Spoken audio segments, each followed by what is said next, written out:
Este es el segundo día de esta semana y en esta semana pues ya es el último día que hablamos de este tema. Estamos hablando de el cristiano y la necesidad. El cristiano y la necesidad. Pues apenas sí estamos como saliendo de la introducción y le pido a mi hermano, mi hermana que pues esté muy atento. Nos damos cuenta que el Señor, por su palabra lo sabemos, que el Señor creó al hombre, lo diseñó para que no tuviera otra necesidad sino Él, nuestro Dios. Que la necesidad del ser humano fuera siempre agradar a Dios. Esto no ha cambiado. La necesidad del cristiano radica en llenarse de Dios, en conocer a Dios. Esa es una necesidad. Que aquel que dice que es cristiano se inquiete, se esfuerce por conocer a Dios y entenderlo a través de su palabra es la mayor necesidad y de ahí se desprenden las demás. Podríamos decir que sigue siendo la única necesidad para el creyente el conocer a Dios y entender su propósito en su vida. Pero resulta que en la palabra, en la Biblia, nos damos cuenta que el ser humano, aún los grandes hombres de Dios, se dejaron confundir, se dejaron arrastrar por la necesidad y olvidaron la función que Dios les dio, el propósito que Dios les encargó en esta vida. Y podríamos mirar cantidad de ejemplos. Sansón, por ejemplo, cuando usted lee la historia de Sansón, él fue ungido desde el vientre de su mamá para ser el salvador de Israel, para que llevara a Israel en un tiempo de descanso del yugo de los filisteos. Pero él sintió en su carne la necesidad de estar buscando satisfacción sexual. Entonces se escogió una mujer, se escogió otra, fue a una ramera, luego se topó con Dalila. Y usted ya sabe la situación. Lo que quiero mostrarle para que sigamos adelante y lo que es más importante para usted y para mí como hijos de Dios, como cristianos, es que podamos identificar o más bien hallar la diferencia entre el propósito de Dios en ti y las muchas necesidades que podemos llegar a tener, aunque la Biblia dice que tu necesidad y la mía deberían reducirse a una sola, y es nuestra necesidad de Dios. Pero puede ser que nosotros tengamos muchas necesidades, pero cuando entendemos que todas esas necesidades, las que sean, las suplimos en Dios, no hay problema. No hay problema. Entonces, déjeme continuar con esto. Si nosotros vemos cada personaje en las Escrituras que desvió su camino y se equivocó e hizo lo malo, siempre fue por satisfacer una necesidad. Piensa en Saúl. Saúl necesitaba ser reconocido. Cuando vio a David, que David le ayudaba a ganar sus luchas, sus guerras, entró en celos y no entendió que el propósito que Dios había puesto en Saúl era ser el rey sobre todo Israel, aún teniendo gente tan fuerte y tan hábil como el propio David. David tuvo 30 valientes, eran muchos más, y a él nunca le dieron celos, a David nunca le dio celos de personas que estaban a su alrededor tan fuertes para la lucha, no, pero a Saúl sí. Y entonces Saúl sintió una gran necesidad de ser el único, el más reconocido de todos. Y cuando escuchó que las mujeres de Israel cantaban, Saúl mató a 1000, David a sus 10,000, se llenó de celos. Y él dijo, necesito acabar con este hombre, necesito matarlo, necesito acabarlo. Y entonces el Señor lo ungió como rey a David y a él lo destituyó. Mire, lo más, y vamos a seguir hablando de esto porque es bueno llegar a un punto de entendimiento, así sea mediano, para seguir trabajando en esto. Pero lo más importante lo más importante que podríamos sacar, el principio bíblico o los principios bíblicos que podríamos sacar de esta corta enseñanza, siempre me tienen que llevar a identificar la función que Dios estableció aquí en esta tierra para mí, la función, o sea, el propósito y las necesidades que yo siento tener. Bueno, déjeme pues explicarle. Cuando yo me doy cuenta que el Señor me saca de todo lo que estaba, músico, carrocero, pintor, y me dice, vas a hacer algo que nunca habías hecho, quiero que nada de lo que aprendiste tú lo practiques, que sencillamente hagas lo que yo te voy a poner a hacer, algo que nunca aprendiste a hacer. Pues yo tenía una necesidad, no una, muchas. Yo tenía necesidad de tocar la trompeta, porque cuando el Señor llegó a mi vida estaba tomando la buena costumbre de estudiar la trompeta, cosa que nunca había hecho. Y se me generaban una cantidad de necesidades porque la música me causaba satisfacción, la música me traía placer. Pero yo me di cuenta que yo no estaba en esta tierra para ser músico. Me di cuenta que el diseño que Dios había establecido en mi vida desde antes de la fundación del mundo era hablar del Evangelio, aunque no lo sabía hacer y pienso que no lo sé hacer, que lo que hago es por inspiración del Señor, porque nunca tomé una clase de nada, un curso de nada, no. Son cosas que nunca aprendí a hacer, las que hago aquí. En la consejería, jamás nunca tomé una clase de consejería con nadie. Y me sorprendo como 3 años en la iglesia, allá en Tuluá, dirigiendo el grupo de alabanza, y un día me dicen, váyase para la Unión Valle a ser pastor. Estoy 2 años en la Unión, y después de muchos años, una cuñada que tengo allá me dice, pastor, tengo una cantidad de personas, de mujeres a las que estoy aconsejando, gracias a la escuela de consejería que usted nos dio. Y yo le digo, ¿escuela de consejería? ¿Cuándo? Sí, pastor, acuérdese. Y me acordó que los sábados a las 4 de la tarde, dice que yo las reunía a todos los obreros, dice que a enseñarles consejería. Y yo no me acuerdo, hermano, porque a mí nadie me enseñó ni me ha enseñado eso. Me ha gustado ayudar a la gente, eso sí me gusta. Me gusta ayudar a la gente, a las personas. Y entonces, ¿sabe qué hago? Oigo el problema y le pregunto al Señor, Señor, ¿y entonces qué hacemos? Porque yo soy consciente que yo no sé nada. Pero escuche esto, si yo le hubiera hecho caso a mi necesidad, ¿sabe cuál es la necesidad del alma suya y mía? Sentirme seguro en lo que hago, sentir que yo sé que tengo el control sobre lo que hago. Entonces, ¿sabe qué? Me pongo a estudiar, tal vez psicología, y no está mal si usted estudia psicología. Pero a la verdad, hermano, en la vida cristiana, en la vida espiritual, es mejor estudiar la Biblia. Pues yo me hubiera puesto a estudiar, tal vez, a escuchar a otro ministro, a leer libros, qué sé yo. Pero me di cuenta, hermano, que yo necesito es al Señor. Para hacer lo que hago, una cosa que nunca aprendí a hacer, lo que necesito es a Dios. Porque de otra manera, si yo me dejara llevar por la necesidad de sentirme importante, de tener un cartón que mostrarle a usted, de tener un diploma, tal vez un grado, un doctorado, pues ¿a quién no le gusta sacar un título? ¿A quién? ¿A quién no le gusta? Dígame. Eso es. Y el alma, ¿no?, casi siempre tiende como a esa necesidad, a ir hacia eso que como que le parece que es su necesidad. Yo quiero que cuando hablen conmigo poder decirle, no, es que yo tengo magíster en tal cosa y tengo ahí mi título y estudié tantos años. Eso produce satisfacción, eso llena el orgullo de la persona.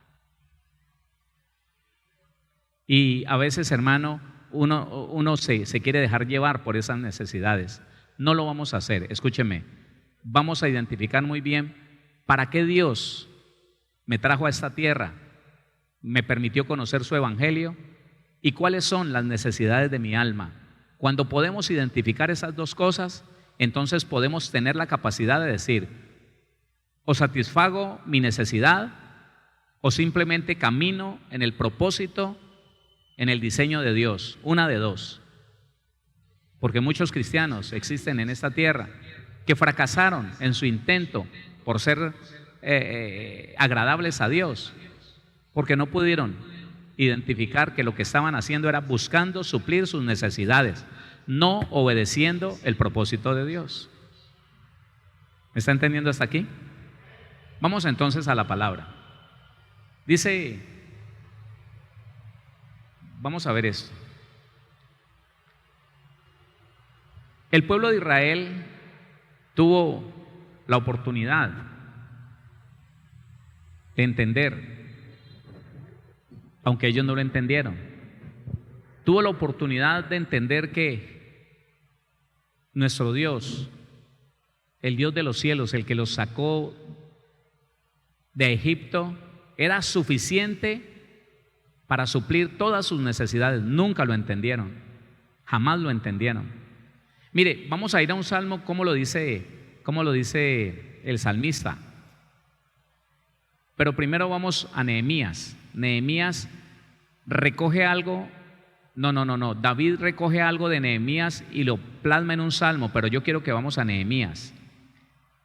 Nehemías, en el capítulo número 9, el versículo 19 en adelante, Nehemías 9:19, tú, con todo, por tus muchas misericordias, no los abandonaste en el desierto. La columna de nube no se apartó de ellos de día, para guiarlos por el camino, ni de noche la columna de fuego, para alumbrarles el camino por el cual habían de ir. Y enviaste tu buen espíritu para enseñarles, y no retiraste tu maná de su boca, y agua les diste para su sed. Estaban saciados, en el Señor lo tenían todo. Dice el versículo 21, los sustentaste 40 años en el desierto, de ninguna cosa tuvieron necesidad. ¿Cómo? Los israelitas, ¿cuánta necesidad tuvieron? ¿Cuánta? Nada. Y ellos nunca se dieron cuenta, hermano, siempre se quejaron. Mire, y es que el pueblo de Israel es el mejor testimonio que nosotros tenemos de lo que no deberíamos hacer. Claro, ellos siempre se quejaron, como muchos cristianos hoy en día se quejan, que Dios nos guarde a usted y a mí. Pero igual, que esto es muy duro, que no, difícil, que ahí en la lucha, hermano, ahí en la lucha, en un ataque, hermano, no, acabando de salir de un ataque, pastor, muy duro eso, pastor. Es que esto es muy tremendo, que el diablo, sí, hermano, si está en pecado, qué pena, pero Satanás y los demonios lo van a acabar, lo van a desbaratar. Si usted todavía odia, si tiene resentimiento, amargura, o si cree, si tiene fe en el diablo más que en Dios, claro, no lo va a soltar, perdóneme. Pero resulta que el Señor está diciendo, se lo dijo a los israelitas, de ninguna cosa tuvieron necesidad, de ninguna, pero ellos veían ese desierto y agua, comida, pero ¿por qué no tenemos? Y en eso, hermano, yo les he hablado mucho, y si ustedes escuchan el estudio de la amargura, se van a dar cuenta que es uno de los rasgos más fuertes de la amargura: la insatisfacción, la ingratitud, el inconformismo. No, difícil, eso a mí no me gusta, aquello tampoco me gusta. Y cuando no lo tienen, vea, pero usted que vendió aquello, a usted no le gustaba. No, pero al menos teníamos, pero al fin ¿qué? Cuando el creyente, al igual que el israelita, no puede reconocer que en el Señor lo tenemos todo, entonces ¿sabe qué? La queja en todo momento, la queja, el reclamo, que por qué no, pero mire, pero es que usted,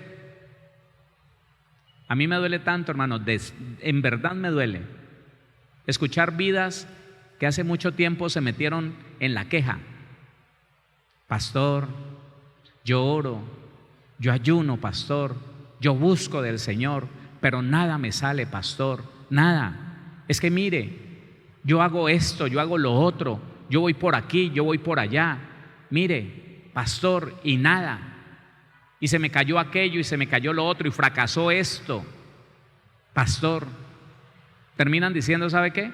No sé qué Dios tiene conmigo. No entiendo por qué Dios no me responde. Pastor, es que me la paso orando y ayunando y Dios no responde.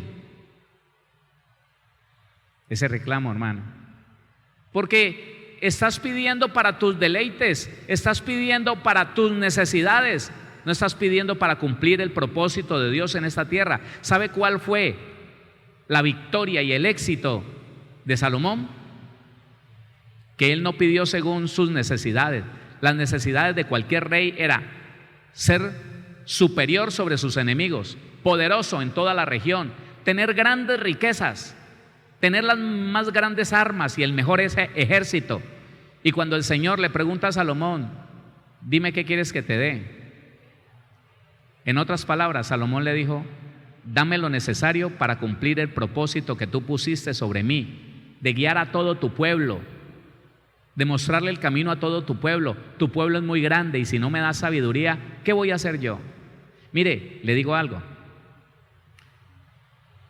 Cuando la iglesia entienda, cuando todos nosotros entendamos que el centro de nuestra vida, el éxito de nuestra vida es descubrir en Dios, por la comunión con Dios, descubrir cuál es el propósito de Dios para mí, a qué me trajo Dios a la iglesia, a qué me puso Dios, hermano, a conocer la Biblia. Cuando usted y yo lo entendemos, cuando usted y yo nos conectamos con ese diseño, con ese propósito de Dios, y todo, absolutamente todo lo que hagamos es para poder llevar adelante ese propósito, hermano, usted es la persona más exitosa sobre la tierra. Y no le estoy diciendo la más rica en dinero, ¿no? Usted es la persona más próspera. Y no estoy hablando de riquezas o de poder, no. Es una persona que disfruta el sueño, disfruta la comida, disfruta el ayuno, disfruta la oración, disfruta leer la palabra, disfruta predicar la palabra. Dios lo inspira, Dios lo usa. Mejor dicho, es el centro de nuestra vida. Óigame, es la plenitud en Cristo Jesús cuando usted y yo nos esforzamos por conocer el propósito de Dios y no dejamos que ninguna de las supuestas necesidades que tenemos nos desvíe de ese propósito. Dele la gloria al Señor. Dele la gloria a Dios. Entonces, ¿qué está diciendo Nehemías? Versículo 20: y enviaste tu buen espíritu para enseñarles, y no retiraste tu maná de su boca, y agua les diste para su sed. Los sustentaste 40 años en el desierto, de ninguna cosa tuvieron necesidad. Sus vestidos no se envejecieron, ni se hincharon sus pies. Pero nos hacemos una pregunta, retórica por cierto, porque ya sabemos la respuesta. ¿El pueblo de Israel reconoció que el Señor le proveía de todo? No. ¿Se quejaron alguna vez? Siempre, siempre. ¿Quisieron volver atrás? ¿Quisieron volver a Egipto? Muchas veces. Porque necesitamos comer carne, porque necesitamos las cebollas y los puerros, porque eso sí era vida. El amargado es así. El amargado se queja con lo que está viviendo, no lo puede disfrutar. Ella misma, él mismo se cambia, se corre, toma el lugar que a él le parece, que a ella le parece mejor, y cuando está en otro lugar empieza a anhelar, empieza a extrañar lo que dejó. Yo me acuerdo de la casa donde estábamos, pero ¿no te quejabas tanto de la casa donde estabas? Pues sí, porque sí, no, pero es que esto es peor. Tranquilo, no se preocupe. O busca solucionar el problema de amargura, o todos los días se va a sentir peor. Por eso es que el mundo, hermano, tiene un proverbio tan terrible que el cristiano no debería de ninguna manera repetir. Todo tiempo pasado fue mejor. Óigame, esa es la vocación de un amargado. Todo tiempo pasado fue mejor, porque el amargado, entre más se va moviendo, más cosas tiene, oiga, para extrañar, más nostalgia, más nostálgico se vuelve. Esto no me gusta, me largo, se largue. Ay, tan bueno allá, yo me acuerdo. Esos son los hombres y las mujeres que dejan a su marido porque según ellas no se lo aguantan, que deja a su mujer porque según ellos son lo peor del mundo, y cuando están solos, pastor, ayúdeme, pastor, ore para que el Señor me restaure la familia, el hogar, pastor. Es que yo sentía necesidad de vivir en paz y entonces lo dejé. Dejaste el proyecto, dejaste el propósito, dejaste el diseño de Dios, el designio que Dios puso sobre tu vida por buscar una cosa que no necesitas. Qué bueno reconocer que en Cristo Jesús todo lo tenemos saldado. Mire, léalo en un salmo, y continuamos. Salmo 34. Todo este salmo es algo tan poderoso, hermano. Desde el 8 dice: gustad, o sea, saboréelo, gustad y ved que es bueno Jehová. Dichoso el hombre que confía en él. Temed a Jehová, vosotros sus santos, pues nada falta a los que le temen. ¿Ah? ¿Sabe? No, usted lo sabe, pero déjeme recordárselo. El que le teme es el que le obedece.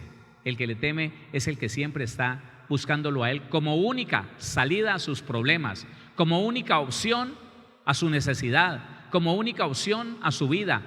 Él no hace otra locura, Él no se va por allá a hacer negocios, a ver cómo se llena de dinero, no. El que teme a Dios, si alguna vez termina lleno de dinero, es porque Dios se lo dio, lícitamente, legalmente. Dice entonces: temed a Jehová vosotros sus santos, pues nada falta a los que le temen. El 10. Los leoncillos necesitan y tienen hambre, pero los que buscan a Jehová no tendrán falta ¿de qué? Pero es que la Biblia es tan puntual y tan precisa. Ningún bien, no te hará falta ningún bien. Pero el problema, dejémoslo claro, por favor. Dejemos claro que el problema del ser humano, el problema del cristiano, es que anhela cosas en otros. Ay, el carro de fulano. Ay, el dinero de sutano. El trabajo de perencejo. No, tan bueno. Las mujeres, el marido de esta otra. Los hombres, uy, esa mujer que tiene fulano no se lo merece. ¿La estás pidiendo para ti? ¿Crees que eso es lo que necesitas? Y el hombre se desvía, la mujer se desvía, el cristiano se desvía. ¿Sabe por qué? Porque no tiene su contentamiento en Dios, porque no tiene el suplir todas sus necesidades en el Señor. No las tiene. Entonces, yo necesito, pastor, pero es que yo necesito, pastor, pero es que usted no sabe. Uy, pastor, es que si yo lo tuviera, pastor, las cosas serían mejor. Hermano, no busque las cosas mejores en esta tierra, busque agradar a Dios. Y no solamente en esta tierra le irá mejor, sino que pasaremos la eternidad junto con Cristo. No confundamos, hermano. Dele la gloria al Señor. Ahora, póngale cuidado. Vamos entonces. Bueno, ¿sabe qué significa la palabra necesidad en el hebreo? Tomándolo de Nehemías 9:21 dice: necesidad 26:37, faltar, carecer, fracasar. Hermano, la necesidad no es para nosotros porque nosotros no somos fracasados. Y la Biblia nos está diciendo que a los que tememos a Dios no nos falta ningún bien. Faltar, carecer, fracasar, querer y no alcanzar, aminorar, menguar. Tremendo. Bueno, vamos entonces a Mateo capítulo 6. Léalo conmigo, por favor. Por tanto os digo,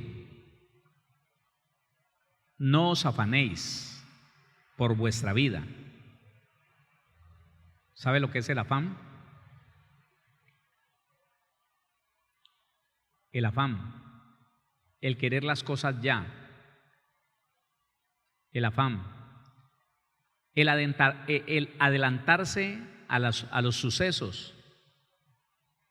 Ay, pero ¿por qué no? ¿Pero por qué no llega? ¿Pero por qué no tiene? ¿Pero por qué no viene? ¿Pero por qué no me trae? ¿Pero por qué no tengo? ¿Pero por qué no cambia? El afán. Y sabe una cosa, hermano, entre la iglesia se detonó esta enfermedad ahora en la pandemia. Desde marzo del año pasado hacia acá, los cristianos que han percibido, que se han visto afectados por la ansiedad, no son poquitos, porque estaba ahí y solo se necesitaba un detonante para que el cristiano empezara a tener temor de lo que necesita. ¿Y qué voy a hacer para la comida? ¿Y qué voy a hacer para trabajar? ¿Y qué va a pasar con esto? ¿Y qué va a pasar con lo otro? ¿Y qué voy a hacer? El afán. El afán, la ansiedad, viene por algo que es la necesidad. Leamos. Por tanto, os digo, no os afanéis por vuestra vida, que habéis de comer o que habéis de beber, ni por vuestro cuerpo, que habéis de vestir. ¿No es la vida más que el alimento y el cuerpo más que el vestido? Deténgase allí. Hablemos de afanarse, afán. Filipenses 4:6. Vaya conmigo a Filipenses. Y ahora volvemos a esto. Filipenses 4:6. Mire lo que le dice el Señor a usted y me lo dice a mí con relación a esto de las necesidades. Porque cuando yo pienso que tengo una necesidad, me pongo afanoso, me dejo llenar de afán. Señor, mi hijo, Señor, mi hija, Padre. Y el Señor nos dice, 4:6 de Filipenses, por nada, ¿por cuánto? Por nada estéis afanosos, no. Mire, en un tiempo era tan difícil para la iglesia llegar a entender esto que yo he venido repitiendo, aunque mucha gente lo ha refutado y todavía pienso que hay mucha gente que lo refuta. Dios no escucha a un hijo en una actitud de víctima, no. Dios no escucha a alguien que llega delante de su presencia, óigame, lleno de afán, comiéndose las uñas y, Padre, ¿pero por qué? Con un reclamo. Porque según la necesidad que esa persona siente que tiene, entonces ¿sabe qué? Quiere que Dios camine al ritmo de él y haga lo que a él le parece o lo que a ella le parece. No, hermano, no. Tengo varios estudios donde le compruebo a la iglesia que Dios no tiene hijos, ni víctimas, ni derrotados, ni vencidos. Que Dios no le funciona a aquellos que por el afán, entonces quieren que Dios camine al ritmo de ellos, que haga las cosas en el tiempo de ellos, no en el tiempo de Dios. ¿Pero por qué, Señor? ¿Pero por qué si te he pedido? ¿Por qué no llega? ¿Pero por qué? Lo que dice Isaías 58 en el ayuno. Ayunamos y no hiciste caso. Afligimos nuestra alma y no te diste por enterado. O sea, estamos ayunando como una camisa de fuerza. Estamos ayunando como una forma de presionarte a hacer lo que yo quiero. ¿No ve que es que tengo esa necesidad, Señor? Y quiero que ya, de una, a ver. A esos Dios no los escucha. No. Esas personas que van como con ese reclamo y con esa aflicción. Señor, pastor, no he podido comer. Pastor, los últimos 3 días no he podido dormir. ¿Por qué? Es que mi hijo y su esposa tuvieron un problema. Bueno, los esposos suelen tener problemas. Sí, pastor, pero es que él ya se quiere separar. Ni siquiera se ha separado y ya vos no dormís. Ni siquiera se ha separado y ya vos no comés. ¿Cómo será si se divorcian entonces? ¿Te morís o qué? Ay, pastor, Dios conoce mi necesidad. Sí, pero ¿será que Dios te va a responder a ella? Le he pedido, pastor, llevo meses, llevo años pidiéndole. Por nada estéis afanosos. ¿Qué tengo que hacer? Si no sean conocidas vuestras peticiones delante de Dios en toda oración y ruego. ¿Y qué más? Con acción de gracia. Eso. Entonces ahora sí, otra vez Mateo. Mateo capítulo 6, versículo 26. Mirad las aves del cielo, que no siembran, ni ciegan, ni recogen en graneros, y vuestro Padre Celestial las alimenta. ¿No valéis vosotros mucho más que ellas? ¿Y quién de vosotros podrá, por mucho que se afane? Es que ya lo necesito. Mire, escuche esto, y que mis palabras no le hagan daño a nadie de los que tienen una de estas necesidades. No, se lo digo para que se despierte. Hay personas resistidas,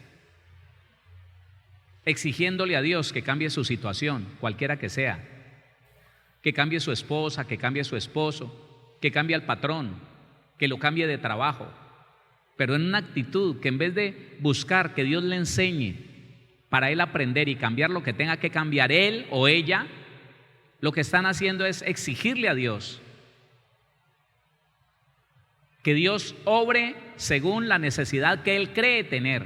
Y le digo que él cree tener porque la gran mayoría de las necesidades que nosotros pensamos tener no son necesidades.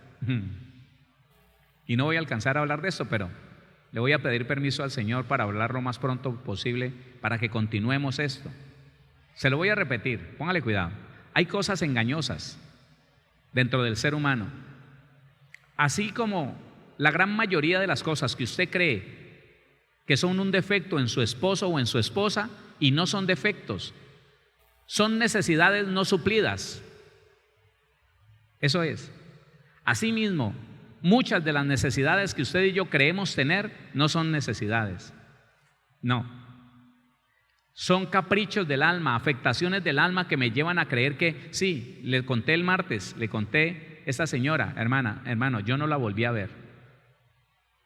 Porque ella dijo, llevo 3 años en el evangelio, pastor, pero yo necesito mi ayuda idónea. Pastor, pero yo le estoy pidiendo al Señor, estoy metida en ayuno. Tú no necesitas la ayuda idónea. Tú necesitas ser sana de tu alma para que con esa amargura no dañes al esposo que Dios te dé en el tiempo de él. No, pastor, lo que pasa es que usted, claro, usted como tiene su mujer, óigame, esa persona tomó un marido de donde primero se lo encontró del mundo, entonces ya su necesidad, según ella, era otra, un hijo. Pastor, es que yo necesito un hijo. Ay, que el Señor me dé un hijo, porque ¿qué hogar va a poder prosperar sin hijos? Yo necesito ese niño, esa niña. Tuvo la niña y le tenía la cabeza así, embombada. Pastor, he pensado que es mejor que se muera. Porque ella llegó a creer que ella conocía cuáles eran sus necesidades, y no. Nuestra necesidad es Jesucristo, ya lo sabemos. ¿Y quién de vosotros, 27, y quién de vosotros podrá, por mucho que se afane, añadir a su estatura un codo? Bueno, para eso están los tacones. Y por el vestido, ¿por qué os afanáis? Considerad los lirios del campo, cómo crecen, no trabajan ni hilan, pero os digo que ni aun Salomón, con toda su gloria, se vistió así como uno de ellos. Y si la hierba del campo que hoy es y mañana se echa en el horno, Dios la viste así, ¿no hará mucho más a vosotros, hombres de poca fe? No os afanéis pues diciendo, ¿qué comeremos o qué beberemos o qué vestiremos? Porque los gentiles buscan todas estas cosas, pero vuestro Padre Celestial sabe que tenéis necesidad de todas estas cosas. ¿Quién sabe mis necesidades? ¿Quién sabe nuestras necesidades? ¿Quién sabe? Escuche lo que le digo, escúcheme. El creyente, el que nació de nuevo, no el que se hizo pasar por creyente, no. El creyente, el que nació de nuevo, que todavía está lleno de necesidades, es porque se desubicó, se desvió del propósito de Dios y se dedicó solamente a buscar suplir sus necesidades. Póngale cuidado a eso. Cuando el creyente no entiende a qué fue llamado, bueno, déjeme ponerle ejemplos. Dios llama a un hombre, lo llama para corregirlo como hombre, en su rol como padre, como esposo, como trabajador de una empresa, como patrón de unos trabajadores. Lo llama con el diseño de perfeccionarlo. ¿Sabe qué? Él no entiende. Él llega a la iglesia, escucha la palabra y dice: Dios me llamó para darme dinero, para darme riquezas. Me va a hacer el más grande de todos los empresarios. Uy, sí. ¿Y entonces qué necesito? ¿Qué necesito? Necesito más dinero. No le voy a volver a pagar a este gobierno ladrón los impuestos. Y empieza a evadir impuestos. No. Esos sueldos están muy caros. Voy a recortarle el sueldo a todos esos empleados. Perezosos, hijos del diablo. Sí. ¿Y a mi mujer que gasta tanto? No, olvídese. Me le voy a parar firme. ¿No entendió? Y se creó unas necesidades en la mente y se quedó solo. Oiga, hermano, ¿y usted qué? Usted llegó próspero a la vida cristiana, llegó con una empresa, llegó con un empleo excelente, con un hogar que aunque impío, ahí va, con una empresa de 20 trabajadores, ahora no tiene nada, ahora hasta la mujer lo dejó. El diablo, hermano, el diablo. No, es que el diablo es cochino. Hermano, él no tiene nada que ver con nosotros, con los hijos de Dios, con los que no andamos practicando el pecado. Satanás nada tiene que ver. Porque cuando nosotros entendemos cuál es la función, el propósito, el diseño de Dios, ese designio, entonces ¿sabe qué? El hombre se corrige, se convierte en un mejor esposo, en un mejor patrón, en un mejor trabajador, se convierte en un mejor padre y el Señor lo prospera. ¿Sabe por qué? Porque es obediente a su palabra y el Señor lo llena de sobreabundancia, de salud, de bienestar, lo rodea del amor de su familia. Y entonces ¿sabe qué? La gente lo mira y dice: oiga, usted lo que hace que está yendo a esa iglesia, lo que hace que es evangélico, le va bien, ¿no? Oiga, eso como que ser evangélico, como que vale la pena. Porque ese entendió cuál era el diseño de Dios y no empezó a buscar: es que necesito sentirme el más grande, es que necesito tener mucho dinero, es que necesito ser en la cabeza del hogar y por eso me le voy a poner firme a esa mujer. No. El Señor sabe cuáles son tus necesidades. Entonces, ¿yo qué tengo que hacer? Siguiente versículo, 33. Mas buscad primeramente el reino de Dios y su justicia. Ahí está todo. Y esa palabra tan corta, justicia, al menos abarca 3 capítulos del Evangelio de Mateo. Al menos 3 capítulos y mucho más. Mas buscad primeramente el reino de Dios y su justicia, y Dios suplirá tus necesidades. En otras palabras, eso es lo que dice la Biblia. Léalo, por favor, 33. Mas buscad primero que todo, no suplir sus necesidades, las necesidades que usted cree tener, no. Mas buscad primeramente el reino de Dios y su justicia, y todas estas cosas os serán añadidas. Todo lo que tú crees que es una necesidad te será añadido. Vendrá como añadidura, vendrá como algo que no estabas buscando, vendrá y te rodeará. La Biblia dice que si nosotros conocemos, recibimos, atesoramos la palabra de Dios para cumplir, para poner por obra, todas estas bendiciones nos alcanzarán. No tenemos que pelear por la bendición, no tenemos que buscar bendiciones. Déjeme le digo esto, y esto es un principio que si usted lo puede escribir sería muy bueno.